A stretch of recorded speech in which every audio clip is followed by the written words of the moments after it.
예수님이 아브라함과 다윗의 자손이다 이렇게 선언을 하고 그 이후에 또 예수님의 족보가 본격적으로 기록이 되고 있는데요. 유대인들을 대상으로 하는 이 복음서에서 예수님을 아브라함과 다윗의 자손이다 이렇게 선언을 하는 것은 예수님이 구약에서 예언된 메시아 또 유대인의 왕이라는 것을 선언하는 것입니다. 그리고 이제 그 족보가 기록되는 이 안에 예수님을 그리스도로 보내시는 하나님의 뜻과 계획이 담겨 있는데요. 이 아브라함과 다윗의 계보를 통해서 이 땅에 오신 예수님의 탄생, 여기에는 어떤 섭리가 있는지 하나씩 살펴보도록 하겠습니다. 오늘 본문은 예수님의 족보가 아브라함으로부터 시작되고 있는 것을 보여줍니다. 예수님이 아브라함부터 시작되었다라는 것은 하나님께서 아브라함에게 주신 그 언약과 이 그리스도의 탄생이 관련이 있다라는 것을 의미합니다. 하나님께서는 아브라함을 갈대아 우르 땅에서 불러내시면서 이렇게 말씀을 하셨습니다. 창세기 12장에서 여호와께서 아브라함에게 이르시되 너는 너의 고향과 친척과 아버지의 집을 떠나 내가 내게 보여줄 땅으로 가라. 내가 너로 큰 민족을 이루고 내게 복을 주어 내 이름을 창대하게 하리니 너는 복이 될지라. 너를 축복하는 자에게는 내가 복을 내리고 너를 저주하는 자에게는 내가 저주하리니 땅의 모든 족속이 너로 말미암아 복을 얻을 것이라 하신지라. 그리고 또 아브라함이 독자 이삭을 하나님께 제물로 바치라는 그 명령에 순종했을 때 또 이렇게 말씀을 하십니다. 이르시되 여호와께서 이르시기를 내가 나를 가리켜 맹세하노니 네가 이같이 행하여 네 아들 내 독자도 아끼지 아니하였은즉 내가 내게 큰 복을 주고 네 씨가 크게 번성하여 하늘의 별과 같고 바닷가의 모래와 같게 하리니 내 씨가 그 대적의 성문을 차지하리라. 또 내 씨로 말미암아 천하 만민이 복을 받으리니 이는 내가 나의 말을 준행하였음이니라 하셨다 하니라. 아멘.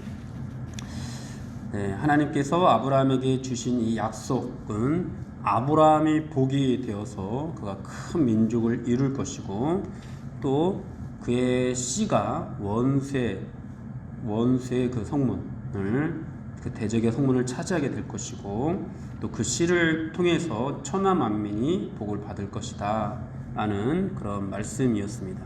여기서 씨를 언급하실 때 복수가 아니라 단수를 사용해서 그 씨가 한 사람을 가리키는 것임을 분명히 하셨는데요.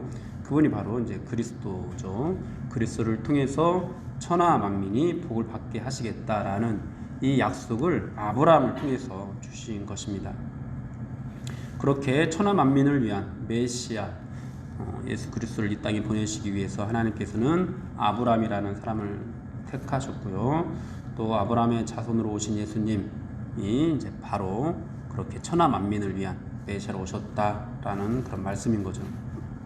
그리고 하나님께서는 이 아브라함을 부르실 때 말씀하시기를 그의 믿음을 의로 여기셨다라고 말씀을 하셨습니다. 창세기 15장 6절에서 아브라함이 여호와를 믿으니 여호와께서 이를 그의 의로 여기시고 이렇게 말씀을 하고 있습니다. 이것은 이제 아브라함을 통해서 이루어지게 되는 민족이 단순한 혈통으로 육신의 혈통으로 이루어지는 민족이 아니라 믿음으로 이루어지는 그런 신앙 민족이다라는 것을 우리에게 보여줍니다. 믿음을 통해 이루어지는 이 민족이야말로 하나님의 백성이 된다라는 것이죠. 하나님께서 아브라함을 통해서 복을 얻게 하실 이 천하 만민이 하나님의 약속을 따라 나오는 그런 백성이고 그것이 바로 믿음으로 아브라함의 후손이 된 사람들을 가리키는 것입니다. 그렇게 아브라함을 통해서 이 그리스도를 이 땅에 오게 하신 것은 천하 만민이 복을 얻게 하시는 것 그리고 믿음으로 그 하나님의 백성이 이루어지게 될 것이라는 것을 보여주고 있습니다. 그리고 이제 아브라함부터 다윗까지 족보가 이제 이어지고 있는데요. 이 다윗까지의 이 계보 안에서 성경은 왕의 출현을 바라보고 있습니다. 그 첫 단계가 가나안에서 형성되는 그 신앙의 가정입니다. 아브라함과 그의 자손들이 이 하나님께로부터 땅과 나라에 대한 약속을 받았습니다. 그런데 그런 약속을 받았지만은 그들에게는 땅이 없었습니다. 가나안은 다른 민족들의 소유였고 아브라함과 이제 그의 자손들 이삭, 야곱 이 사람들은 이 족장들은 나그네처럼 가나안 땅에서 험난한 인생을 살았습니다. 그들은 끊임없이 땅과 거대한 나라를 열망했지만 그들에 대해서는 그 약속의 성취를 전혀 보지 못하고 죽음을 맞이했습니다. 그런데 신실하신 하나님께서는 아브라함이 주신 약속을 이제 하나님의 그 시간대에서 계속해서 진행을 해 나가셨죠. 그래서 이제 다윗의 때까지 이렇게 하셨는데 먼저는 아브라함 자손들이 애굽에 들어가게 하셔서 그곳에서 거대한 민족으로 성장을 하게 하셨습니다. 이 일을 위해서 요셉이 애굽의 노예로 팔려가는 일들이 계획이 되었고요. 이스라엘의 땅의 기근과 또 야곱의 전 가족이 애굽으로 이주하는 그런 일이 진행되었습니다. 야곱의 가족 70명이 애굽에 들어가서 430년을 살았는데요. 그곳에서 이들은 거대한 민족으로 성장을 하게 됩니다. 이 모습들을 통해서 하나님께서는 이제 창세기 이 모든 말씀들을 통해서 하나님이 진정한 왕이다라는 것들을 보여주는데요. 창세기에서 강조하고 있는 것이 하나님의 복입니다. 복을 강조하고 있는데 사실 이 복으로 번역된 히브리어 원어가 바라크라는 동사입니다. 이 바라크는 본래 뜻이 엎드리다, 무릎을 꿇다라는 뜻이에요. 그러니까 성경에서 말씀하고 있는 이 복의 진짜 의미는 뭐냐면은 우리가 생각하는 땅에서 잘 되고 이것이 아니라 이 왕 앞에 무릎을 꿇는 자, 이제 신하에게 내리는 어떤 하사품의 의미입니다. 그러니까 복을 내리다가 단순히 우리가 생각하는 그냥 복이 아닌 거예요. 전쟁에서 패한 나라의 왕이 전쟁에서 승리한 나라의 왕 앞에 무릎을 꿇을 때 그 패배한 나라의 왕에게 이제 어떤 자비를 베푸는 것, 이런 의미를 담고 있습니다. 이 바라크라는 것이. 그러니까 완전히 전적으로 나의 왕으로 인정하는 어떤 무릎을 꿇음, 이것이 전제가 되는 것이 바로 창세기에서 말씀하고 있는 복인 것입니다. 그러므로 이 창세기에서 이 복을 약속하는 이 모든 내용은 결국은 진정한 왕이 누구인가라는 것을 우리에게 보여주는 거고요. 그렇게 하나님 앞에 엎드리는 자에게 주시는 것, 이것이 바로 복이 되는 것이죠. 그렇게 복을 강조하면서 이제 애굽에서 거대한 민족으로 성장한 이 아브라함의 자손들이 출애굽기에 와서 모세의 지도 아래서 출애굽하고 또 가나안 땅에 들어가는 그런 과정들을 보여주는데요. 출애굽 당시 유다 지파의 족장은 이제 나손이었습니다. 나손은 다윗의 6대 조이고요. 그렇게 이제 이들이 애굽에서 빠져나와서 가나안 땅을 향해 가게 되는데요. 왜 하나님께서는 히브리 민족을 애굽에서 거대한 민족으로 육성시켰을까? 하나님의 심오한 뜻을 전부 알 수는 없지만 분명한 것은 당시 이 야곱의 가족이 우상에 물들지 않으면서 이 거대한 민족으로 성장할 수 있는 유일한 방법은 애굽의 노예가 되는 길밖에 없었습니다. 이 야곱은 가나안에서 끊임없이 다른 민족들과의 통혼을 요구를 받았고 또 그들의 우상을 받아들일 위험에 노출되어 있었습니다.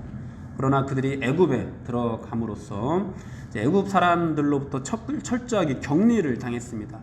애굽 사람들은 이 히브리인들과 같이 겸상조차 하지 않았습니다. 그래서 그들은 순수하게 그들의 혈통을 지킬 수 있었고 또 하나님 아브라함을 통해서 주신 이 하나님과의 그 언약도 그들은 간직할 수 있었습니다. 그리고 이제 하나님께서는 애굽에서 이 이스라엘 백성들을 구원해내는 이 그림을 통해서 죄악된 세상에서 구원받는 우리 인간을 구원하시는 그 하나님의 그 섭리를 우리에게 온전히 보여주셨는데요. 출애굽기를 통해서 어떻게 또 그리스도를 통한 이 구원이 우리에게 예표되어 있는지 우리는 자세하게 살펴봤었습니다. 그리고 이제 마침내 이들을 가나안 땅으로 인도하시고 가나안 땅에서 하나님의 나라를 세우고 하나님을 왕으로 섬기는 그런 사명을 이들에게 주셨습니다. 그러나 사사기를 통해서 우리에게 보여주는 것은 끊임없이 제기되는 문제가 이들에게 왕이 없었다라는 것이었고요. 하나님이 이들의 왕이신데 하나님을 왕으로 섬기는 것을 거부하고 각자 소견에 옳은 대로 행하는 이스라엘 백성들의 모습을 통해서 왕의 출현을 예고를 하고 있는 것이죠. 그렇게 이스라엘의 왕으로 다윗을 세워주신 것입니다. 그러므로 오늘 이 계보 안에서 이제 아브라함에서 다윗까지 나타난 이 계보 안에서 보여주는 하나님의 뜻은 이제 아브라함을 통해서 계시된 하나님의 언약과 또 그것이 다윗을 향하고 있다라는 것, 이 왕의 출현을 향하고 있다라는 것입니다. 유랑민으로서 아브라함의 자손들이 이제 가족으로부터 거대한 민족으로 성장을 한 후에 언약의 땅 가나안으로 돌아와서 위대한 왕국을 건설하고 정착하는 그런 역사적인 배경을 바탕으로 왕의 출현을 보여주고 있는 것이죠. 그것이 다윗입니다. 그렇습니다. 사랑하는 여러분, 예수 그리스도는 우리의 왕으로 이 땅에 오셨습니다. 하나님께서 우리에게 주시고자 하는 복은 예수 그리스도가 우리의 왕이 되시는 것입니다. 여러분, 이 다른 은혜는 그저 그냥 곁가지에 불과한 것들입니다. 진짜 복은 우리가 예수 그리스도를 우리의 왕으로 모시는 것, 예수님이 우리의 진정한 왕이 되시는 것이 창세기를 통해서 우리에게 말씀하신 진정한 복입니다. 우리의 왕으로 세상에 오시고 온전한 하나님의 나라의 건설을 보여주시기 위해서 아브라함으로부터 다윗까지 족보를 계획하시고 섭리하신 것입니다. 사랑하는 여러분, 여러분들에게는 예수 그리스도가 여러분들의 왕이 되고 있습니까? 성탄절을 또 지나왔는데요. 하나님의 복을 받고 싶으시다면은 예수 그리스도 앞에 바라크 하십시오. 무릎을 꿇을 때 그분이 우리에게 내려주시는 것, 이것이 이제 하나님께서 창세기를 통해서 우리에게 약속하신 진정한 복입니다. 은혜로우시고 자비로우시고 노하기를 더디하시는 하나님께서는 하나님 앞에 무릎을 꿇는 사람에게 누구든지 은혜를 주시기를 주저하지 않으십니다. 그러므로 여러분, 하나님을 신뢰하고 오늘도 그분 앞에 무릎을 꿇고 그렇게 그 무릎을 꿇는 자에게 주어지는 그 은혜와 복을 붙잡을 수 있는 저와 여러분들이 되기를 주님의 이름으로 축원합니다.